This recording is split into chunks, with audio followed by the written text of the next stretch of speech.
다람쥐 쳇바퀴 돌기 인생이라, 이런 주제로 함께 연을 나누겠습니다. 한번 따라서 합시다. 다람쥐 쳇바퀴 돌기 인생.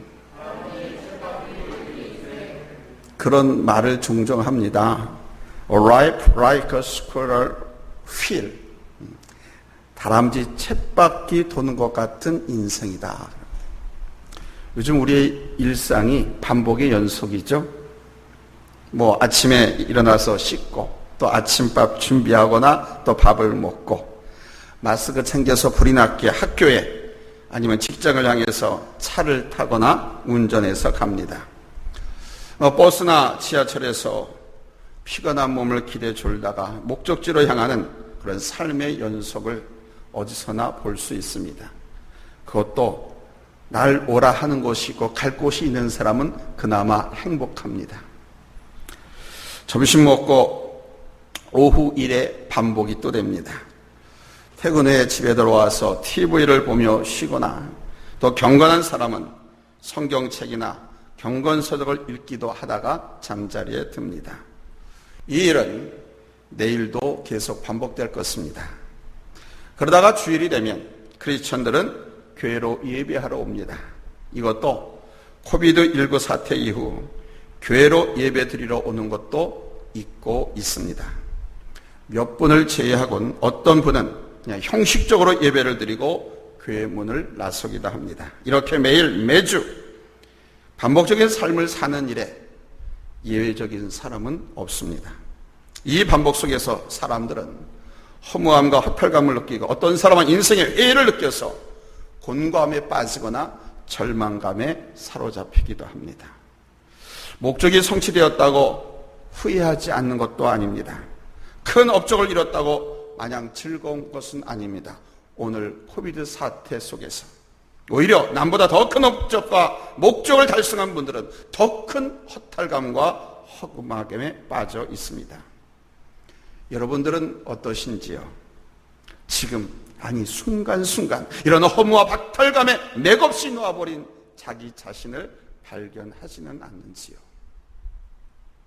어떤 분이 자신의 삶의 반복에서 오는 허무감에 대한 글을 써놓은 것을 읽어봤습니다. 열심히 살아가다 보면 뚜렷한 목표와 목적 없이 달려갈 때가 너무 많습니다. 너무 열심히 살다 보면 내 인생의 주인이 누구인지도 모르고 살아갈 때도 너무 많습니다.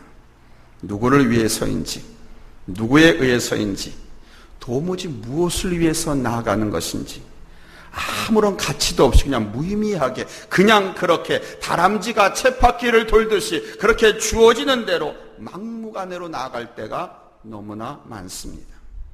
가끔 공허합니다. 늘상 좀 더 나은 삶을 추구하며 나아간다고는 하지만은 여전히 오늘도 그 쳇바퀴를 돌고 있는 자신을 발견합니다. 사실 이것이 우리의 인생이고 현실이죠. 그런데 여러분, 이것이 다가 아닙니다. 우리가 목적과 목표를 향한 걸음, 한 걸음 한 걸음, 때로는 그것을 향한 눈물 나는 수고와 노력은 분명 의미가 있고 가치가 있는 거예요. 아무리 반복이라고 해도 거기에는 다 차이가 있게 마련입니다. 그 차이란 반복을 하긴 하지만은 무엇을 위한 반복이냐, 무엇에 의한, 무엇을 향한 반복이냐에 따라서 그 과정과 결과가 확연하게 다를 수밖에 없는 겁니다. 따라서 우리 인생이 결코 허무하거나 허탈하지 않고 의미 가운데 살아가기 위해서는 우리의 일과 우리의 하루하루가 무엇을 위한 반복이냐, 무엇에 의한, 무엇을 향한 반복인지를 알아야 됩니다. 오늘 우리가 본 말씀은 전도서 말씀 중에 한 부분입니다. 전도서의 말씀은 저자 솔로몬 왕이 인생의 황혼기의 죽음 앞에서 자기의 삶이 얼마나 허무하고 허탈한 삶이었던가를 뼈저리게 느끼면서 하나님 앞에 회개하면서 고백한 내용입니다. 여러분, 솔로몬이 어떤 사람입니까? 여러분이 잘 아시는 것처럼 그는 아버지 다윗 왕의 계승자로서 이스라엘 왕으로 등극해서 이스라엘에서 가장 강한 왕 중에 한 사람으로 자기 자신뿐만 아니라 이스라엘을 강대국으로 부의 왕국으로 성장시킨 왕입니다. 이 솔로몬 왕 때의 이스라엘은 유프라테스 강으로부터 이집트 국경까지 영토를 확장시켰고 고대 근동 국가들과 동맹을 맺어서 힘과 영향력을 확장해 나갔습니다. 특별히 우리나라보다 더 작은 조그만 나라로서 자원이 풍부하지 않습니다. 그래서 주변 국가들과 동맹을 맺고 해상 무역을 넓혀감으로써 나라의 부를 축적했고요. 강인함을 상징하기 위해서 새로운 도시를 건설하고 구도시는 정비하고 특별히 예루살렘 성전을 건축까지 했었습니다. 이 과정에서 그는 부인이 700명, 후궁이 300명이었다고 합니다. 이 부인이 700명, 후궁이 300명이었다고 하는 것은 솔로몬이 얼마나 힘있는 왕이었는가를 보여주는 증거입니다. 그리고 그는 현인으로서 지혜의 왕으로서 세계의 이름을 떨쳤고요. 그가 말한 잠언이 3000가지이고 그가 지은 시가 1005개가 된다고 합니다. 그는 힘 있는 왕, 지혜 있는 왕, 부가 넘치는 왕, 온갖 부귀영화를 다 누린 왕이었습니다. 그런데 그런 사람이 인생의 삶을 돌아보면서 모든 것이 헛되고 헛될 뿐이라고 말하고 있는 것입니다. 오늘 본문 2장 18절로 25절 사이에서 솔로몬은 헛되다, in vain, 헛되다라고 한 이 말을 계속해서 되풀이하고 있습니다. 아니, 아예 전도서의 시작을 헛되다라고 하는 걸 시작하고 있습니다. 전도서 1장 1절로 3절 우리 한번 같이 읽겠습니다. 시작. 다윗의 아들 예루살렘 왕 전도자의 말씀이라. 전도자가 이르되 헛되고 헛되며 헛되고 헛되니 모든 것이 헛되도다. 해 아래서 수고하는 모든 수고가 사람에게 무엇이 유익한가? 그러나 솔로몬이 비록 인생을 돌아보면서 헛된 수고를 해왔고 그 헛됨을 쫓아왔지만 마지막에는 결코 헛되지 않다라고 고백하고 있다는 사실입니다. 그것은 바로 하나님 안에서 그가 모든 일의 의미를 발견하고 하나님 안에서 목적을 두르고 살아갈 때 결코 헛되지 않았다는 것을 천명하는 거예요. 전도서 3장 11절 이의 말씀이 바로 그 사실에 대한 솔로몬의 깨달음을 보여주는 겁니다. 그러므로 첫 번째 대지입니다. 우리의 일과 삶이 비록 반복되고 소멸되고 없어지는 것이지만 결코 헛된 것이 되지 않기 위해서는 나의 일이 무엇을 위한 일인가를 분명히 먼저 하셔야 돼요. 나의 일이 무엇을, 나의 직업이, 나의 사역이 무엇을 위한 일인가, 이거를 분명히 해야 돼요. 우리의 인생, 우리의 삶이 헛된 것이 되지 않기 위해서. 솔로몬은 말합니다. 본문 11절에 보니까 하나님이 모든 것을 지으시되 때를 따라 아름답게 하셨고 또 사람들에게는 영혼을 삼하는 마음을 주셨느니라. 그러나 하나님이 하시는 일에 시종을 사람으로 측량할 수 없게 하셨도다 그랬습니다. 여러분, 하나님이 모든 것을 지으셨고 하나님이 때를 따라 아름답게 하셨다고 하는 거예요. 여기서 이 지으셨다, 하나님이 지으셨다라고 하는 것은 광범위한 창조보다는 솔로몬이 지금 자신의 삶을 통해서 느낀 특별한 곤욕, 노고의 일을 의미하는 거예요. 그러니까 아담과 하와가 에덴 동산에서 범죄한 이후에 우리 인간에게 주어진 일은 모두 짐같이 되고 말았습니다. 인간이 하는 일은 다 짐이 되는. 에덴 동산은 그렇게 땀 흘리고 수고하고 애 낳고 싸우고 지키고 그럴 일이 필요가 없었거든요. 오히려 에덴 동산을 아담과 하와가 관리하고 거기서 누리며 즐기면서 행복하게 살 수 있는 것밖에 없었는데 타락한 이후에, 범죄한 이후에 그 모든 일들, 이마에 땀 흘리고 수고하고 애쓰고 하는 일들이 짐처럼 되어버렸다. 우리가 수고하고 땀을 흘려야 결실을 거둘 수가 있고 먹을 수 있기 때문이죠.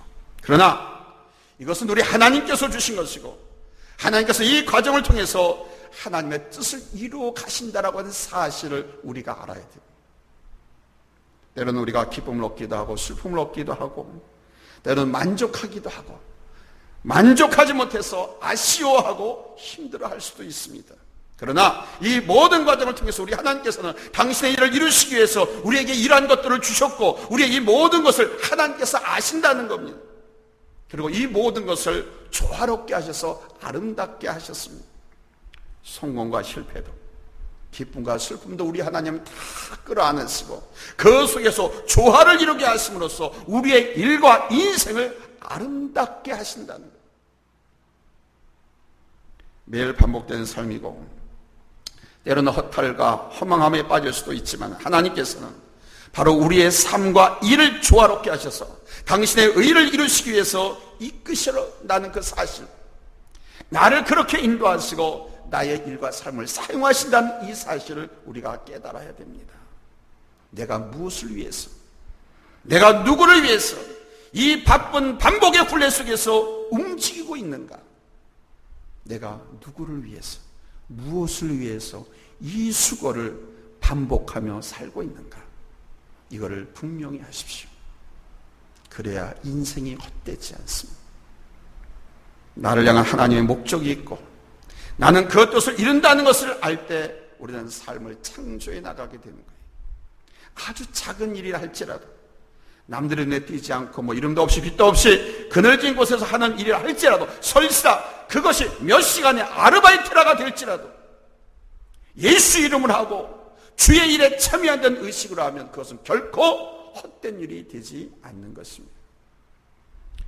그리고 이러한 의미에서 바라본다면 우리의 일뿐 아니라 다른 사람의 어떤 일도 그 어떤 것도 우리가 경솔하게 가볍게 보거나 여길 수가 없게 됩니다. 여러분들은 무엇을 위해서 일하고 있습니까? 무엇을 위해서 공부하고 있습니까? 무엇을 위해서 밤잠을 설쳐가면서 죽든 살든 그렇게 노력하고 있습니다. 하나님께서 모든 것을 때를 따라 아름답게 지으셨다고 합니다. 그러므로 두 번째로 우리는 영원한 가치를 찾고 영원한 가치를 바라보자는 겁니다. 오늘 본문에 이렇게 말씀합니다. 3장 11절에 또 사람들에게 영원을 사모하는 마음을 주셨다 그럽니다. 하나님께서 바로 우리에게 영원한 생명, 영원한 나라, 영원한 가치를 사모하고 그것을 찾고 그것을 쫓아가는 마음을 주셨습니다. 우리 모든 사람들에게는 God consciousness, 신의식이라고 하는 것이 있습니다. 한번 따라서 합시다. 신의식이 있다.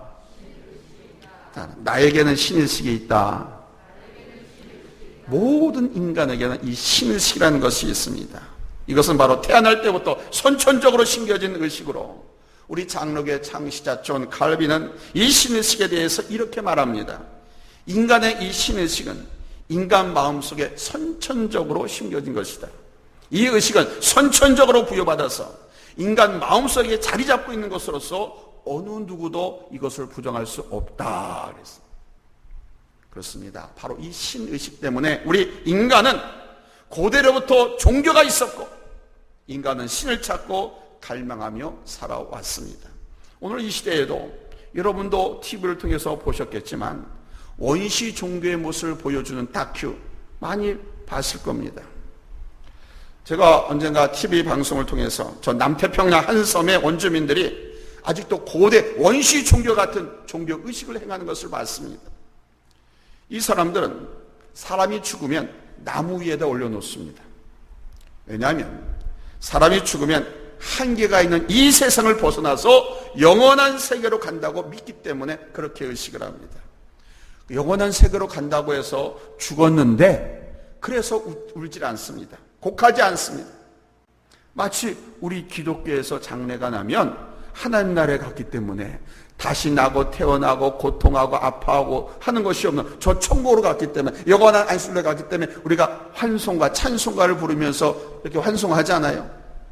이 원신종교, 이 남태평양의 부족이 그러는 거예요. 나무에다 올려놓습니다. 그러면서 죽음을 축복합니다.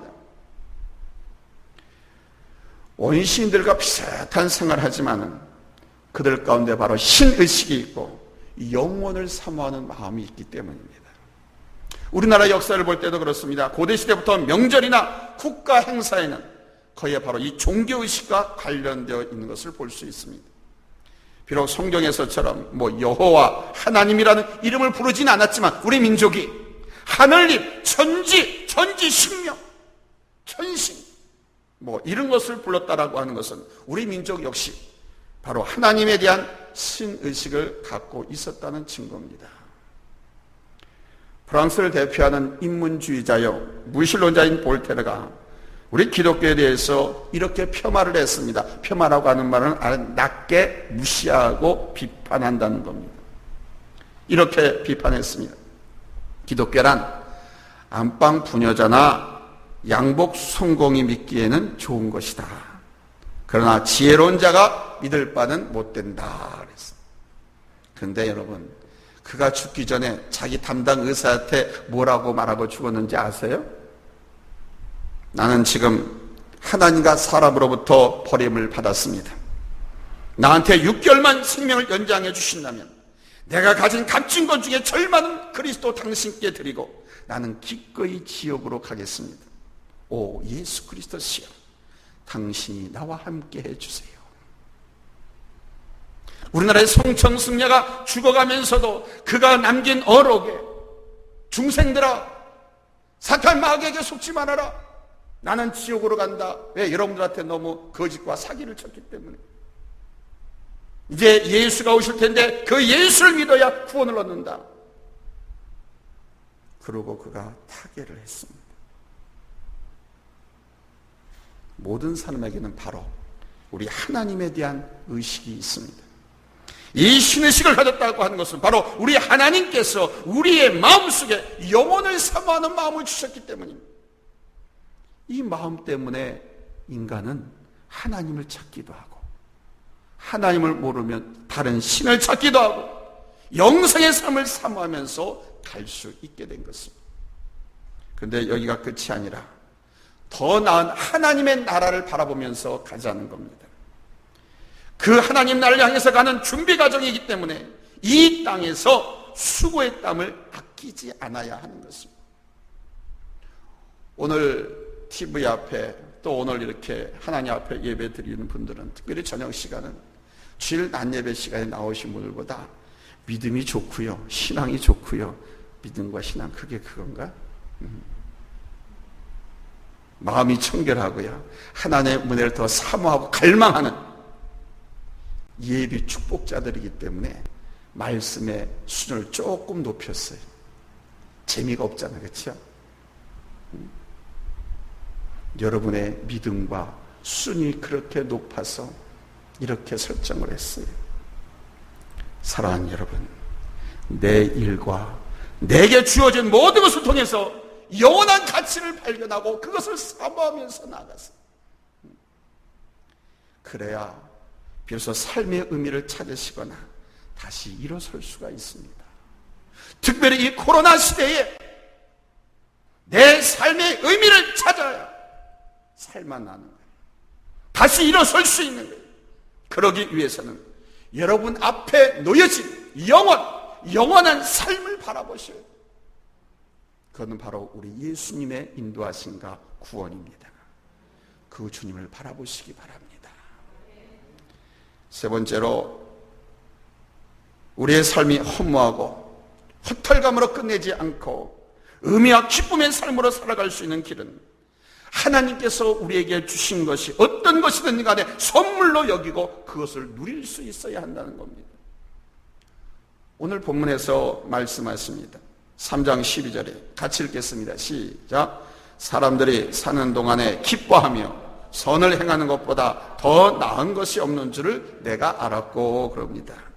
여기서 이 선을 행한다라고 하는 이 말은 어떤 도덕적인 선을 행한다 그런 말씀이기보다 우리 하나님의 주권을 인정하고 하나님의 인도와 섭리에 순복하는 삶을 말하는 거예요. 전도서 9장 7절 10절에서 하나님께서 우리에게 4가지 복을 주셨다고 그럽니다. 4가지, 우리 인간에게.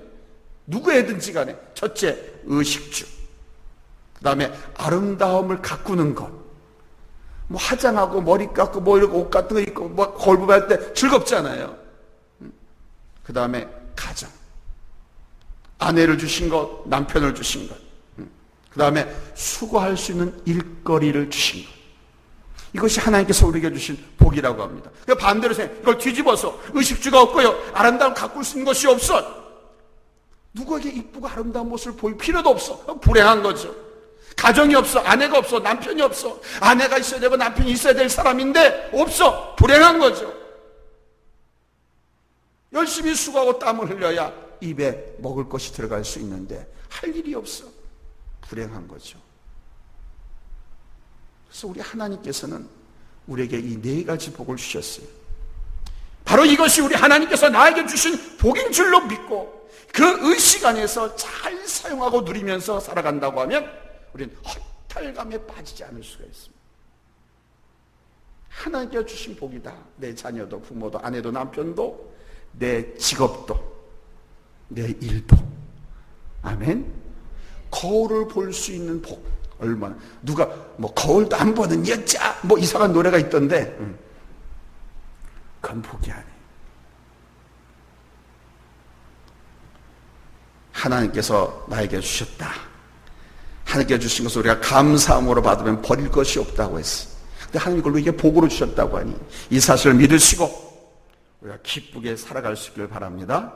그러면 허탈감에 빠지지 않을 수가 있어요.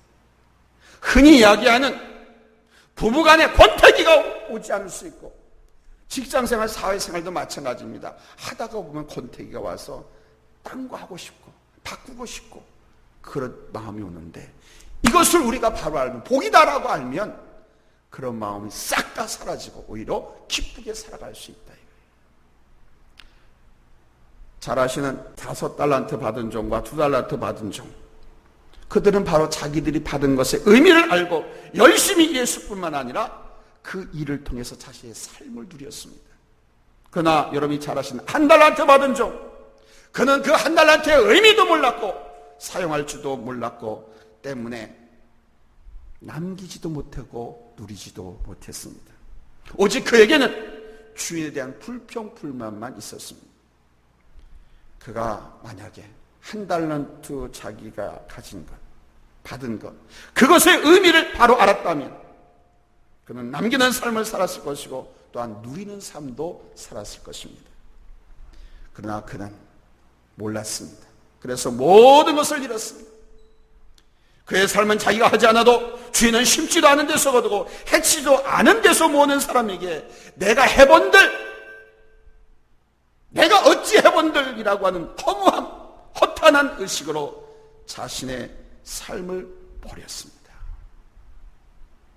사랑하는 성도 여러분, 우리의 삶이 얼마나 의미가 있는지, 우리가 하나님을 경외하고 하나님 안에서 살아가는 하루하루 한 가지 한 일이 얼마나 의미 있는가를 항상 생각하십시오. 잘 포장되어 있지 않아도 괜찮습니다. 남들이 인정해 주지 않아도 괜찮습니다. 사람 눈에 확 드러나는 일이 아니어도 괜찮습니다. 내가 꿈꾸던 것이 비록 성취되지 못했다 할지라도 지금 내게 주어진 것으로 최선을 다했다면 하나님께서는 그 의미를 반드시 여러분에게 보여주실 것입니다. 오직 지금 내게 주어진 일에서 무엇을 위해서 하는가라고 하는 것이 분명하고 영원한 가치를 바라보며 즐거워하고 기쁘게 내게 주어진 미션, 과업을 수행한다고 하면 하나님 그 삶을 받으실 겁니다. 나의 삶을 받으실 겁니다. 마치 가인과 아벨의 제사에서 아벨의 제사를 받으시고 가인의 제사를 거절하셨던 것처럼 우리가 그 의미를 알고 기쁘게 주어진 일을 수행한다고 하면, 우리 하나님의 영광을 위하여 한다고 하면 하나님 받으신다. 하나님께서 우리의 삶을, 나를 받아주시면 사실 우리 인생은 하고 대로가 열립니다. 행복하고 기쁘고 즐겁게 살아갈 수 있는, 우리는 또한 하나님께서 받으셨기 때문에 최선을 다한 삶을 사는 것이 되는 겁니다. 비록 다람쥐 쳇바퀴 돌듯 또 반복되는 일상이 있지만 우리가 이 수고의 자리, 이 믿음의 자리에 나온 것은 하나님이 세우신 자리에 있고 주의 일을 바로 하고 있는 것입니다. 나는 예배자입니다 라고 하는 노래가 있잖아요. 나는 예배자입니다. 이 자리에서 우리 주님을 느끼고 주님의 영원한 나라를 바라보고 하나님이 주신 삶의 선물을 누리시고 우리 주의 영광 위에서 살아가는 성도님들이 다 될 수 있기를 예수님의 이름으로 축복합니다. 할렐루야. 기도하겠습니다.